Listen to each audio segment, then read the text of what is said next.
Mesdames et messieurs, bonjour, bonsoir et ravi de vous retrouver dans ce nouveau numéro du rappel de l'actualité de la semaine, comme tous les vendredis, sur Gabon News. L'agence de promotion des investissements et des exportations a rendu public le rapport de Doing Business 2015 ce mercredi au cours d'une conférence de presse à la Chambre de commerce de Libreville, un rapport qui classe désormais le Gabon en tête des pays OHADA, premier de la région de l'Afrique centrale, de la CEEAC et de la zone CEMAC en matière de réforme économique, bien sûr. C'est en tout cas ce que nous rapporte Justin Bitegui.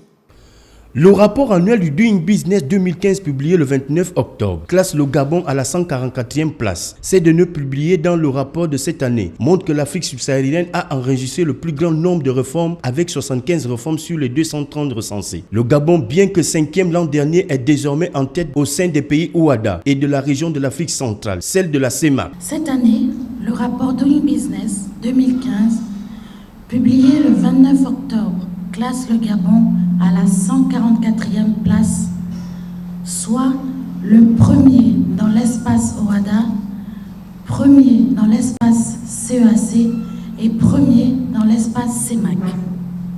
Ce positionnement du Gabon s'explique par les réformes que le gouvernement a engagées sous l'impulsion de son Excellence Ali Bongo Ondimba, président de la République depuis 2009.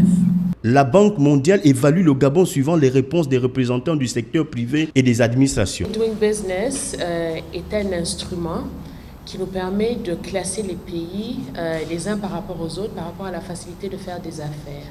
Et comme l'a souligné Madame Abouna, ce qui est important, c'est vraiment de voir la mesure des progrès qui ont été accomplis au Gabon et ce qui reste encore à faire pour qu'on puisse arriver à un climat des affaires qui favorise l'entrepreneuriat et le démarrage et l'envol du secteur privé ici au Gabon. Pour rendre le climat des affaires plus favorable et pour améliorer la perception de l'administration vis-à-vis des dirigeants, des entreprises et des investisseurs, le Gabon doit désormais mettre en place un programme de réforme ambitieux et faire aussi bien que le Rwanda.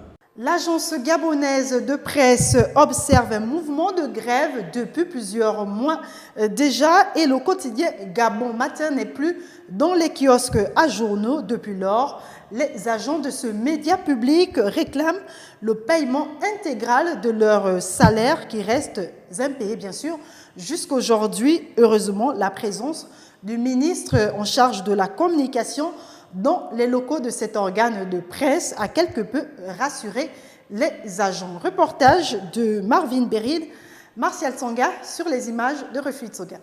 Que se passe-t-il à l'agence gabonaise de presse? Les agents de ce groupe de presse publique observent depuis quelques jours un mouvement de grève. Les raisons évoquées par ces professionnels de la communication sont entre autres les arriérés de salaire allant de 1 à 3 mois ainsi que plusieurs autres revendications lues ici par un des membres du collectif. Fonctionnaires et contractuels ont décidé de l'arrêter du travail.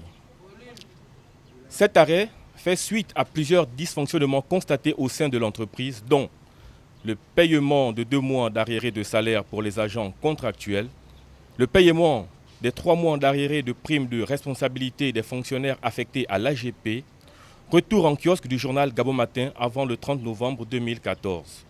Audit sur le fonds de fonctionnement de l'agence gabonaise de presse depuis 2009.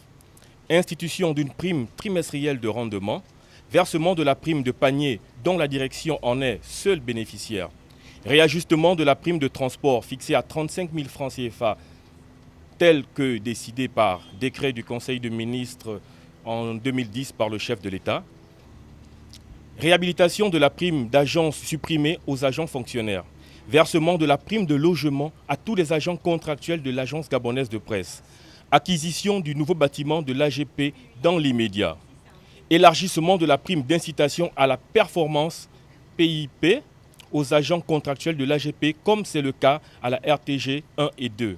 Alerté de la situation, le ministre de la Communication, Denis Mekamne, a personnellement effectué le déplacement afin de s'enquérir de la situation. Après avoir attentivement écouté les grévistes, Madame le ministre a promis résoudre les problèmes de salaire dans les plus brefs délais et faire toute la lumière sur cette affaire. En attendant la réaction des autorités compétentes par des actes concrets, les agents de l'AGP maintiennent le mouvement de grève.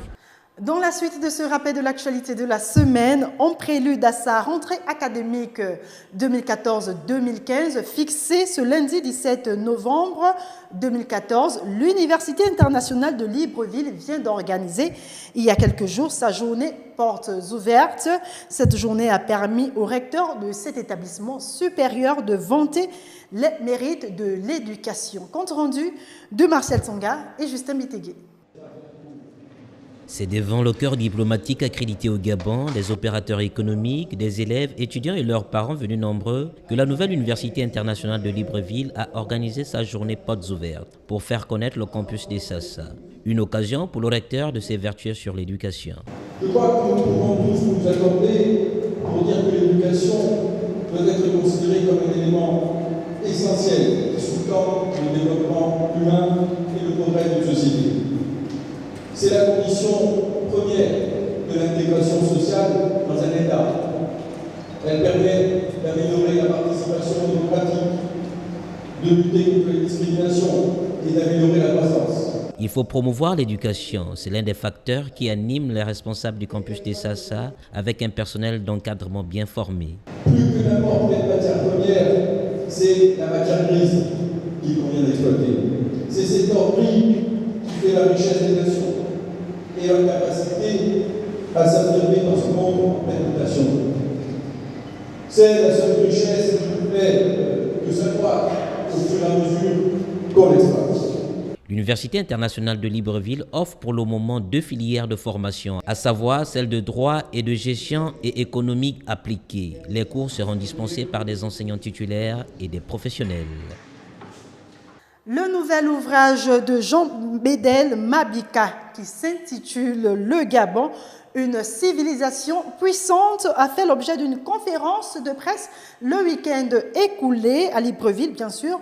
Son auteur a présenté les grandes lignes de cette œuvre que plusieurs observateurs qualifient de révolutionnaire vu qu'elle renverse des thèses déjà établies par les précurseurs. Le point avec Patrick Charfery et Marvin Beryl.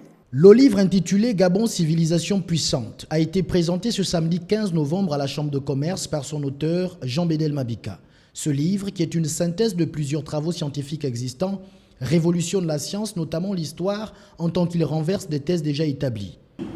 C'est qu'on a coutume de dire, les fonds viennent d'Égypte, on va attaquer les questions directement, sans tergiverser. Et il y a des fonds qui viennent d'Égypte et les autres qui sont des banques. Bon, l'hypothèse de Cheikh Anta Diop est claire. Tous les Noirs viennent d'Égypte. J'espère que je me fais bien comprendre. L'auteur, à travers ses recherches, parvient à des conclusions assez surprenantes. Sur donc la base de ces travaux scientifiques que je viens d'évoquer, ma conclusion est claire. Au Gabon, il n'existe qu'une seule ethnie. Il n'y a pas 52 ethnies. Bon, depuis qu'on dit qu'il y a les Haoussa du Gabon, il y a maintenant donc 2 ethnies. Les premiers grands voyages maritimes, j'espère que vous comprenez bien, vous retenez bien, les premiers grands voyages maritimes, l'Amérique est découverte par des Noirs d'Afrique. Dans cet ouvrage, je montre que les Gabonais ont inventé la civilisation, la toute première de l'humanité. Ce sont les Gabonais qui ont civilisé les anciens Égyptiens. Les Gabonais sont les premiers à avoir inventé le navire à voile. Dans cet ouvrage, le Gabon apparaît sous un jour scientifique nouveau car il est désormais à l'origine des grandes inventions mondiales. Le livre de Jean-Bédel Mabika, qui constitue une avancée scientifique décisive, ne tardera pas à soulever des polémiques dans ce milieu très rigoureux qu'est la science. Et pour terminer cette émission, on s'intéresse à cette grande question. Comment lutter contre les violences faites aux filles mineures? Cette interrogation vient de faire l'objet d'une conférence de presse animée ce mardi à l'Institut français de Libreville, une initiative de l'association Danse Fait, entendez, Danse au féminin, qui milite contre ce malaise social, et ce, à travers la danse. Reportage de Martial Tsonga sur les images de Réfi Tsoga. C'est parce que la question de la violence faite aux filles mineures préoccupe le monde. C'est parce que cette question ternit l'image de la société que l'association Danse Fait n'est pas restée insensible. Morceau choisi, la danse comme expression de lutte contre ce fléau. Comment faire vivre la danse lorsque je cesse de danser? Il s'agit par là de montrer toute la détermination et l'attachement que je voue à cet art magnifique qu'est la danse et pour laquelle je me bats au quotidien, pour la vivre et la faire vivre aux gens qui m'entourent. De cet amour est née l'association Danse-Fée, qui veut dire la danse au féminin, qui est une association 100% féminine qui crée des plateformes d'expression. Pour Aïda, la présidente de l'association Danse-Fée, il ne faut pas avoir peur, il faut briser le silence. Combien d'autres moyens de lutte, la danse en est un. La vocation du festival est de participer au développement de la culture urbaine à travers la danse. Le festival est d'une part une fenêtre ouverte sur un univers artistique de plus en plus important et d'autre part une occasion unique pour les artistes de la danse au féminin de se donner rendez-vous pour partager, échanger leurs points de vue sur le développement social et culturel et de mener une action d'information, de sensibilisation et de conscientisation en collaboration avec des partenaires de valeur. Le message est délivré aux bonnes gens de mener le combat dans ses diverses formes. Comme quoi, lorsqu'un enfant est violé, c'est l'affaire des honnêtes gens. Voilà, c'est tout pour l'essentiel de l'actualité de cette semaine. Merci pour votre fidélité. C'est une émission à retrouver sur notre site www.gabonnews.com. Bon week-end à tous et on se retrouve vendredi prochain à la même heure.